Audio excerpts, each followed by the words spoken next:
चलिए प्रश्नावली चौथा हल करते हैं। प्रश्नावली चौथा का पहला प्रश्न है, निम्नलिखित समीकरणों के विभेदक ज्ञात कीजिए। विभेदक मतलब इंग्लिश में कहें तो डिस्क्रिमिनेंट, ठीक है। जो अभी हमने वैल्यू देखा b² - 4ac, उसका मान ज्ञात करना है इस समीकरण के लिए। तो सबसे पहले हमें क्या करना है, देखो हल कैसे करेंगे। मान आप यहाँ लिख सकते हैं, दिया गया समीकरण x² - 4x + 2 = 0, या फिर ऐसा भी लिख सकते हैं, मानक समीकरण ax² + bx + c, ये वर्ग समीकरण का मानक रूप है। इस मानक रूप से हम इस समीकरण की तुलना करने पर, अगर हम इस मानक रूप से इसकी तुलना करेंगे तो a बराबर क्या मिला है, x² में देखें a की जगह क्या है, यहाँ पे कुछ नहीं, मतलब 1 है, 1 गुणा है, ठीक है। b की जगह क्या है यहाँ पे देखें तो, अच्छा ये -4x है, ठीक है, -4। तो b की जगह क्या है, होना था +b, लेकिन यहाँ पे -4 है, तो चिन्ह के साथ लिखेंगे -4, ठीक है। ये b का मान है, c का मान क्या है, 2 है, ठीक है। इस तरीके से हमने a b c का मान निकाल लिया। अतः हम जानते हैं, अतः विभेदक, ठीक है, हम जानते हैं, लिखने की जरूरत नहीं। अतः विभेदक यानी कि d बराबर क्या होता है, b² - 4ac। तो हल करेंगे, विभेदक का मान निकालेंगे। b का मान क्या दिया है, -4² - 4 इंटू a का मान क्या दिया है, 1, और c का मान दिया है 2। -4 का वर्ग करेंगे तो क्या होगा, -4 और -4 गुणा होगा तो माइनस को गुणा होगा प्लस होगा, 4 चौक 16 होगा, तो ये प्लस में 16, फिर माइनस में क्या होगा, 4 एकम 4, 4 दूनी 8, इस तरीके से। तो इसका वैल्यू क्या मिल गया, हमें 8 मिल गया, ठीक है। तो इस तरीके से हमें सिर्फ विभेदक का मान याद करना था। अतः उत्तर लिखेंगे, अतः समीकरण के विभेदक का मान d बराबर 8 होगा, ठीक है। इस तरीके से आपको लिखना है, एकदम सरल है, ज़्यादा कठिन नहीं है, ठीक है। इस तरीके से पहला प्रश्न बना के दिखा दिया गया। इसी तरीके से आपके सभी प्रश्न हल हो जाएंगे, बिल्कुल कठिन नहीं है, एकदम ईजी है, ठीक है। बाकी सभी प्रश्नों को हल कीजिएगा, कोई भी डाउट होगा तो कमेंट करके हमें पूछ सकते हैं, जरूर उनका हल किया जाएगा। चलिए इसी प्रकार दूसरा प्रश्न देख लेते हैं। प्रश्नावली चौथा का दूसरा प्रश्न, पहला के अंदर में और भी प्रश्न दिए हैं, 4 प्रश्न है, इसको छोड़ के तो 4 प्रश्न बना लेना। उसके बाद दूसरा प्रश्न देखते हैं। दूसरा प्रश्न में क्या बोला, निम्नलिखित वर्ग समीकरणों के मूलों की प्रकृति ज्ञात कीजिए। प्रकृति ज्ञात करना है मतलब d का मान हमें ज्ञात करना है कि d का मान 0 आता है कि 0 से छोटा आता है कि 0 से बड़ा आता है। उसके बेसिस पे हम निष्कर्ष निकालेंगे कि समीकरण के जो मूल हैं वो कैसे हैं, वास्तविक हैं कि वास्तविक है कि काल्पनिक है, समान है कि असमान है, ठीक है। अभी हमने 3 जो मूलों की प्रकृति के बारे में डिस्कस किया था, कॉन्सेप्ट आपके क्लियर होंगे, उनको ध्यान में रखिएगा, जरूरी है, ठीक है। उसके बेसिस पे आगे प्रश्न हल होंगे। तो इसमें हल करेंगे, क्या लिखेंगे, फिर यही लिखना है कि मानक समीकरण से तुलना करने पर, मानक समीकरण से हम तुलना करेंगे तो क्या मिलेगा, देखो a यहाँ पे लिखना था ना आपको, मानक समीकरण ax, यहाँ पे लिख देते हैं ax² + bx + c से तुलना करने पर, ठीक है। इस तरीके से लिखेंगे तो हमें क्या मिल जाएगा, देखो a का मान हमें क्या मिल जाएगा, a की जगह यहाँ पे क्या है, कुछ नहीं, मतलब 1 है, b की जगह क्या है, यहाँ पे -4 है तो -4, c की जगह क्या है, यहाँ पे 4 है। अतः आपको हल करना है, अतः समीकरण के विभेदक या फिर विविक्तकर, या फिर इंग्लिश में कहें तो डिस्क्रिमिनेंट, इसको d ब्रैकेट लिखने का, d बराबर क्या होता है, b² - 4ac। इसका मान ज्ञात करेंगे हम, क्योंकि d का मान ज्ञात करेंगे तभी तो हमें पता चलेगा कि समीकरण के जो मूल हैं वास्तव में कहते हैं। तो d का मान पहले कैलकुलेट करेंगे, तो d का मान जो भी है b² - 4ac, सभी के मान यहाँ से हम देख के यहाँ पर लिखते जाएंगे। तो b का मान -4 है, स्क्वायर हो जाएगा -4 इंटू a का मान क्या है 1, तो 1, और c का मान क्या है 4, तो ये 4 हो जाएगा। तो d का मान क्या हो जाएगा, देखो 4 चौक 16 हो जाएगा, अभी हमने करके देखा, और ये 4 चौक ये भी 16 हो जाएगा। तो d का मान हमें क्या मिला, 0 मिला। यहाँ से हल करेंगे, d का मान हमें क्या मिला, यहाँ पे 16 में 16 जाएगा, कटेगा तो 0 हो जाएगा। तो इस तरीके से d का मान 0, चूँकि यहाँ पे लिखना, चूँकि d बराबर 0, अतः समीकरण के मूल वास्तविक व d मतलब क्या है, विभेदक है। समीकरण के मूलों के बीच अंतर कितना है, 0 है, यानी कि समीकरण के दोनों मूल क्या होंगे, बराबर होंगे, और दोनों ही वास्तविक होंगे। तो क्या लिखेंगे, चूंकि d बराबर 0 यानी कि विभेदक का मान 0, अतः समीकरण के मूल वास्तविक व समान होंगे, ठीक है, वास्तविक व समान होंगे। इस तरीके से आपको लिखना है, ठीक है। इस तरीके से सभी प्रश्न लिखना है। अगर डी का मान यहाँ पे देखो, डी का मान यहाँ पे 0 मिला तो समीकरण के मूल वास्तविक व समान होंगे। यही डी का मान अगर 0 से बड़ा होता, यानी कि डी का मान पॉजिटिव में आता और पॉजिटिव आना यानी कि 0 से बड़ा आता, तब के केस में क्या होता है, समीकरण के मूल 2 मूल मिलेंगे और दोनों मूल क्या होंगे, वास्तविक होंगे। लेकिन वहीं अगर डी का मान जो है 0 से छोटा आता है, यानी कि डी का मान क्या है, ऋणात्मक में आता है, तब के केस में क्या हो जाएगा, समीकरण के दोनों ही मूल क्या हो जाएंगे, वो अंडर रूट में इस तरीके से हो जाएंगे। इसको बस ध्यान में रखिएगा, जब भी ये अंडर रूट के अंदर में माइनस में संख्या आती है तब क्या होंगे, उनके मान क्या होंगे, काल्पनिक होंगे। और समीकरण, अब ये तो माइनस में काल्पनिक होंगे, लेकिन इसके सामने माइनस और प्लस आते ही है, तब क्या हो जाएगा, एक बार प्लस मिलेंगे तो एक मान और एक बार माइनस मिलेंगे तो एक मान, तो हमें समीकरण के 2 मूल मिलेंगे, लेकिन दोनों ही मूल क्या होंगे, काल्पनिक होंगे।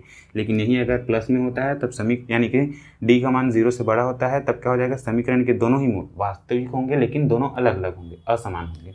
और अगर डी का मान 0 होता है तो दोनों मूल बराबर होंगे और वास्तविक होंगे, ठीक है। इस तरीके से पहला दूसरा के सभी प्रश्नों को हल कर लीजिएगा, कोई दिक्कत नहीं है। आगे बढ़ते हैं हम। तो चलिए तीसरा प्रश्न देखते हैं। तीसरा प्रश्न क्या है, के का मान ज्ञात कीजिए यदि समीकरण के मूल वास्तविक एवं समान होंगे।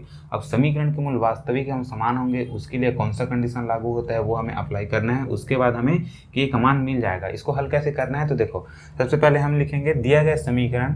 अब चूंकि देखो हर में हल करने के बाद दिया गया समीकरण लिखने की जरूरत क्यों पड़ती है, देखो प्रश्न पेपर में हमारा प्रश्न दिया रहेगा, उसके बाद जब भी हल करेंगे तो एक बार इसको क्या है, नोट डाउन कर लीजिए। इससे क्या होगा कि बार बार हमें क्वेश्चन पेपर देखने की जरूरत नहीं है। साथ ही साथ जांच करने वाले को भी पता चल जाएगा कि क्वेश्चन हमारा क्या था, ये था, समीकरण ये दिया गया था, उसके बाद हल करते गए, ठीक है। तो उनको भी आसानी होगी, आपके लिए भी आसानी होगी, ठीक है।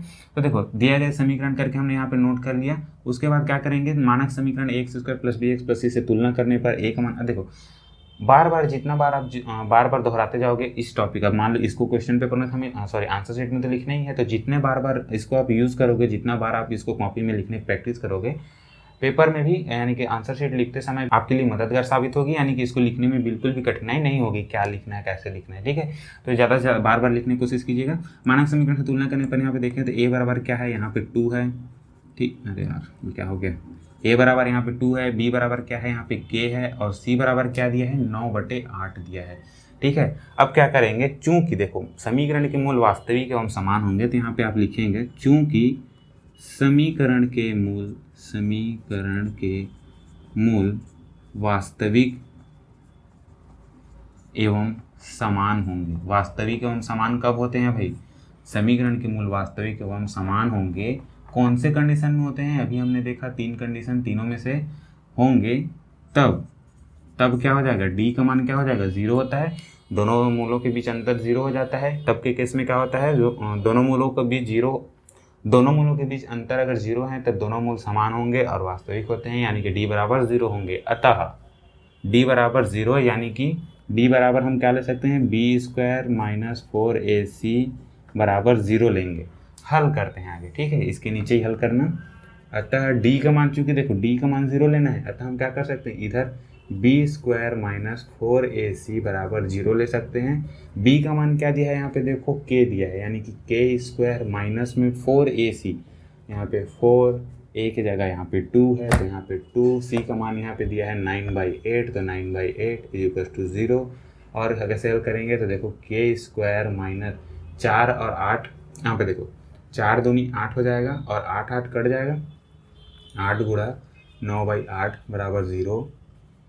k² बराबर क्या हो जाएगा, देखो 8 और 8 कट गया तो ये -9 = 0। तो k² बराबर क्या मिल जाएगा, ये -9 इधर जाएगा तो +9 हो जाएगा। तो k का मान हमें क्या मिलेगा, ±√9, या फिर k का मान ±3।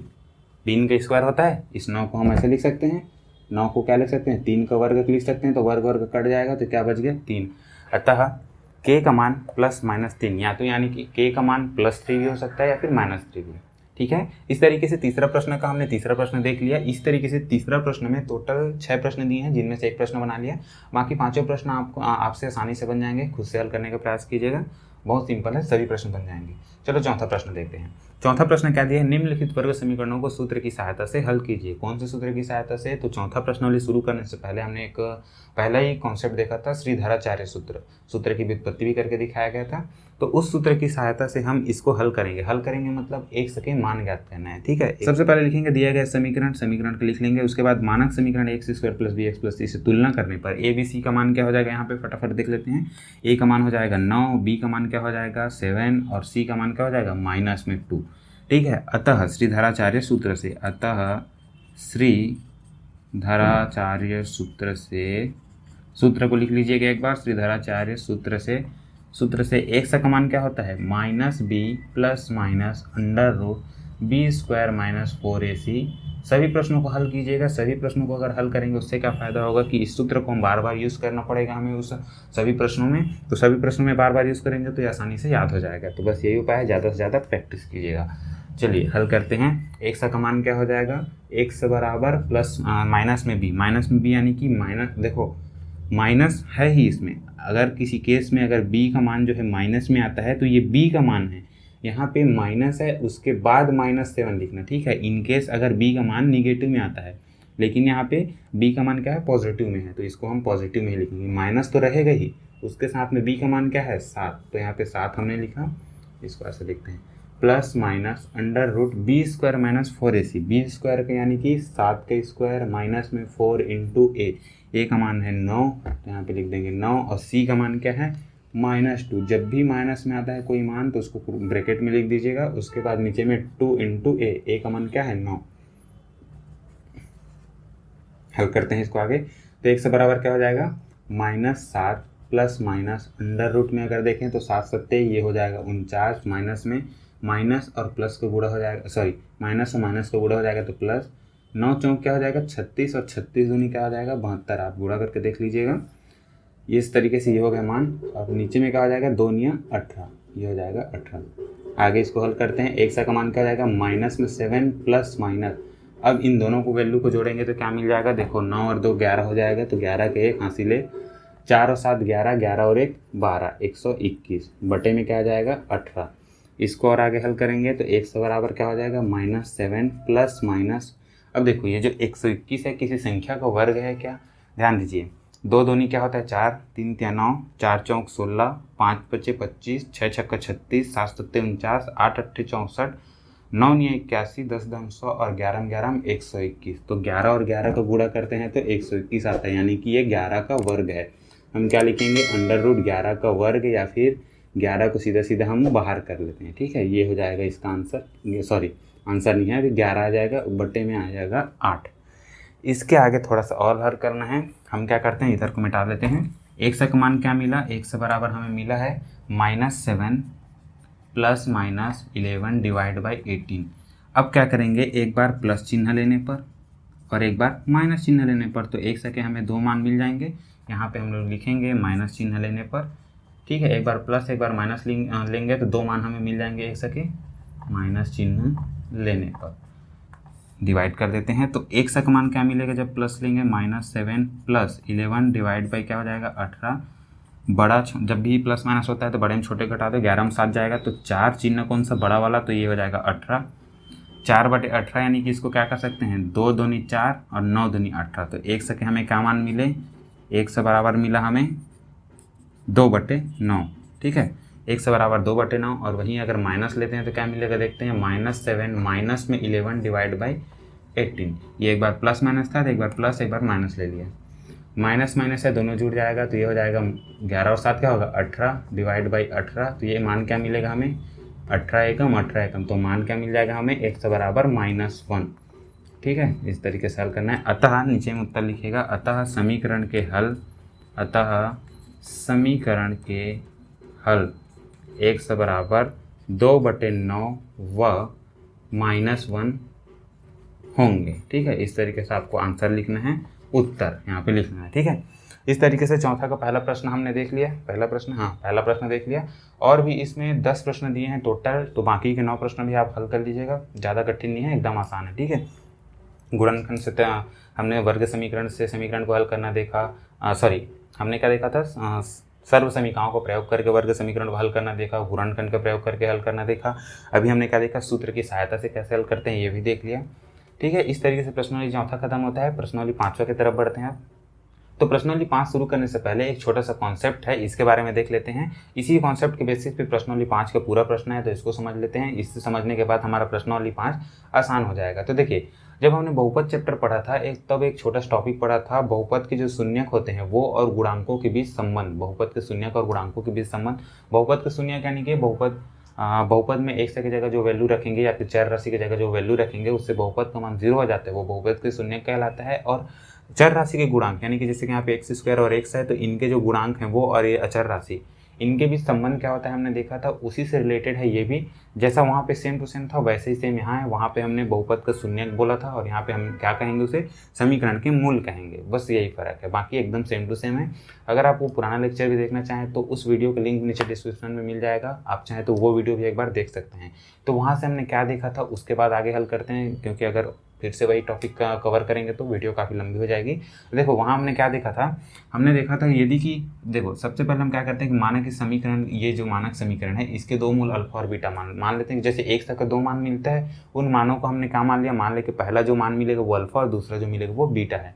तब के केस में हमने क्या देखा था कि तब हमने देखा था कि यदि इस समीकरण के मूल अल्फा और बीटा हैं तब उसके जो गुणनखंड टूटेंगे वो किस प्रकार टूटते हैं, x माइनस अल्फा और x माइनस बीटा के रूप में टूटते थे। ये हमने देखा था उस वीडियो में या उस क्लास में हमने देख लिया था यहाँ तक।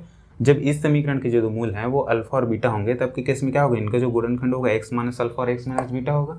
इसके बाद अगर इसी को अगर हल करना चाहें तो ये क्या हो जाएगा, देखो x और x का गुणा दोनों के साथ, फिर अल्फा का गुणा दोनों के साथ, तो x और अल्फा गुणा x और x का गुणा होगा x², फिर प्लस और माइनस का गुणा होगा तो माइनस x और बीटा का गुणा होगा तो x बीटा, फिर माइनस और x का गुणा होगा तो minus x alpha, minus minus से हो जाएगा प्लस, फिर अल्फा और बीटा का गुणा होगा तो alpha beta is equal to 0। फिर से अगर इसको हल करें तो इसमें और इसमें x कॉमन है, सॉरी ऐसा नहीं करते हैं, ऐसे क्या करें x² माइनस, अब देखें इसमें और इसमें x कॉमन है तो हम क्या करते हैं x कॉमन निकाल लेते हैं। अब निकला ये क्या हो जाएगा अल्फा बीटा, ठीक है, इस x को हम इधर लिख लेते हैं गुणांक के रूप में। अब plus alpha into beta is equal to 0।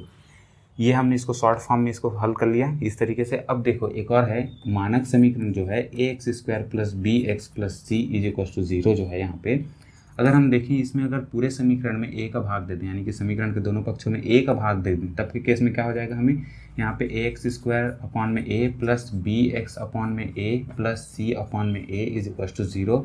ये a और a कट जाएगा, हमें क्या मिलेगा, यहाँ पे सिर्फ x² मिलेगा। यहाँ अगर देखें तो क्या मिल रहा है हमें, b अपॉन a x मिल रहा है और यहाँ पे c अपॉन a मिल रहा है। अब देखो ये जो समीकरण है यहाँ से अगर हम देखें और यहाँ से अगर हम देखें, दोनों समीकरणों से अगर देखें तो चर राशि का जो गुणांक है उसकी अगर तुलना करें तो यहाँ पे हम देखते हैं तो क्या मिलेगा, x का गुणांक यहाँ पे क्या है, x के गुणांक की तुलना करने पर, दोनों समीकरणों में x के गुणांक की तुलना करने पर अगर हम दोनों में देखें कि इसमें x का गुणांक क्या है और इसमें x का गुणांक क्या है, तो हम क्या देखते हैं, देखो x का गुणांक यहाँ पे क्या है, माइनस अल्फा प्लस बीटा ये है, और यहाँ पे x का गुणांक क्या है, b अपॉन a। तो हम कह सकते हैं कि अल्फ़ा प्लस बीटा जो है क्या है, माइनस b अपॉन a है। उसी प्रकार अगर हम कहें अचर राशि का गुणांक यहाँ पे करें, अचर राशि का जो गुणांक यहाँ पे क्या है, ये क्या होता है, अचर राशि है, तो इस अचर राशि की तुलना करें, अचर राशि को गुणांक नहीं अचर राशि की तुलना करें तो क्या हो जाएगा, अचर राशि की तुलना करने पर अचर राशि या फिर अचर पद की तुलना करने पर हम बोल सकते हैं तो क्या मिलेगा, alpha beta, alpha into beta is equal to किसके बराबर है, CA। अब अगर हम देखें तो अल्फा बीटा क्या है, एक्चुअल में समीकरण के दो मूल हैं तो अल्फा और बीटा को जोड़ रहे हैं यानी कि समीकरण के मूलों का योग है। अतः हम क्या सकते हैं, क्या कह सकते हैं यहाँ पे, समीकरण के मूलों का योगफल, मूलों का योगफल जो है वो किसके बराबर है, b अपॉन a, माइनस में b अपॉन a के बराबर है। और यहाँ पे देखें तो मूलों का गुणनफल है वो किसके बराबर है, c बटे a के बराबर है। मूलों का गुणनफल की अगर हम बात करें तो ये किसके बराबर है, c upon a।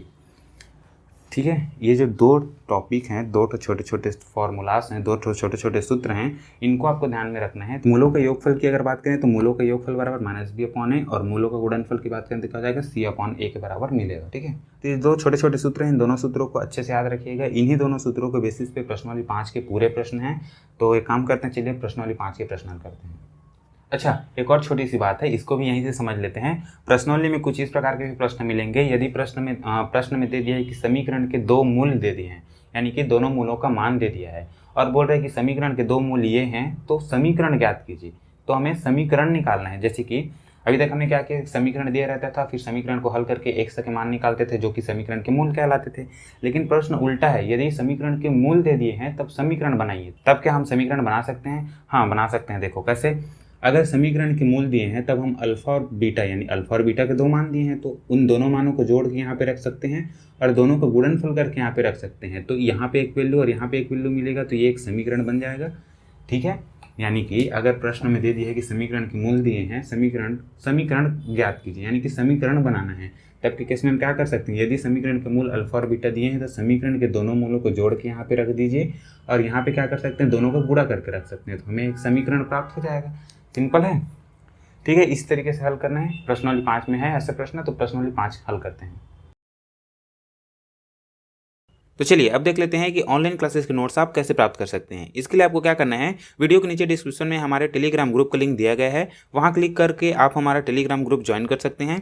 Telegram group पर रोजाना क्लास खत्म होने के बाद ही रोजाना नोट्स शेयर कर दिया जाएगा, जिसको आप इजिली डाउनलोड कर सकते हैं। यहाँ जो आपको नोट्स मिलेंगे वो PDF फॉर्मेट में होंगे, जो कि पासवर्ड प्रोटेक्टेड होंगे, यानी कि इसमें पासवर्ड लगा होगा, जिसका पासवर्ड होगा tricky brain PDF, TRICKBRAIN PDF। ध्यान रहे कि इसमें जो पहला लेटर है यानी कि T है वो कैपिटल रहेगा और एंड में जो 3 लेटर है यानी कि PDF वो कैपिटल में रहेंगे, यानी कि बड़े अक्षर में रहेगा। तो आई होप कि आपको हमारी क्लासेस अच्छी लग रही होगी। यदि हमारी क्लासेस अच्छी लग रही है तो वीडियो को लाइक और चैनल को सब्सक्राइब करना ना भूलें और अपने दूसरे दोस्तों के पास भी शेयर जरूर करें। तो मिलते हैं अगली क्लास में, तब तक के लिए थैंक यू फ्रेंड्स।